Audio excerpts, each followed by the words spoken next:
தளபதி விஜய் அவர்களுடைய நடிப்புல கடந்த வாரம் வெளியான கோட் திரைப்படம் பாத்தீங்கன்னா 300 கோடிகளுக்கு மேல வசூலை தாண்டி வேட்டையாடிட்டு இருக்கு. இந்த வாரம் பெரிய அளவுல படங்கள் எதுவும் வெளிவராத நிலையில வசூல் அதிகரிக்கும் அப்படின்னு எதிர்பார்க்கலாம். இதனடுத்து அவருடைய கடைசி படமான தளபதி 29வது விரைவில் தொடங்கப்படும் அப்படின்ற நிலையில இருக்கு. அதற்கான ஏற்பாடுகள் அனைத்துமே தயார் நிலையில இருந்துட்டு இருக்கா. இந்த நிலையில பாத்தீங்கன்னா நம்ம வினோத் சார் ஒரு முக்கிய அப்டேட்டையுமே வெளியிட்டு இருந்தாரு. அதன்படி பாத்தீங்கன்னா ஒரு விழா மேடையில வினோத் சார் விஜய் சாரை இயக்க போவதாக ஓபனாகவே அறிவிச்சிட்டாரு. இதனடுத்து இந்த படத்துடைய சின்ன சின்ன அப்டேட்டுகள் சோஷியல் மீடியாக்கள்ல வலம் வர ஆரம்பிச்சிருக்கு. அது என்ன அப்படின்றதையுமே பார்க்கலாம். இந்த படத்துல 3 ஹீரோயின்கள் இணைய இருக்காங்களாம். சிம்ரன், த்ரிஷா, ஸ்னேகா அப்படின்னு சொல்றாங்க.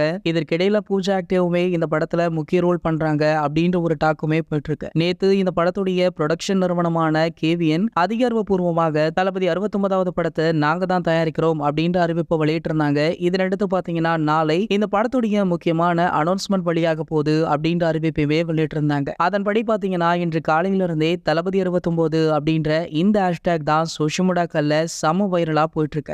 இந்திய அளவுல ட்ரெண்ட் ஆகி அதிலுமே நிறைய சாதனைகள் எல்லாம் படைச்சிருக்கு. இதனையுமே தளபதி ரசிகர்கள் சோஷியல் மீடியாக்கள்ல கொண்டாடிட்டும் இருக்காங்க. சரி, ஓகே, உங்களை யாரெல்லாம் தளபதி 69வது படத்துடைய அப்டேட்டுக்கு ஆவலுடன் வெயிட் பண்றீங்க அப்படின்றத கீழே உள்ள கமெண்ட் செக்ஷன்ல கமெண்ட் பண்ணிட்டு நம்மளுடைய சேனலை மறக்காம சப்ஸ்கிரைப் பண்ணிக்கோங்க.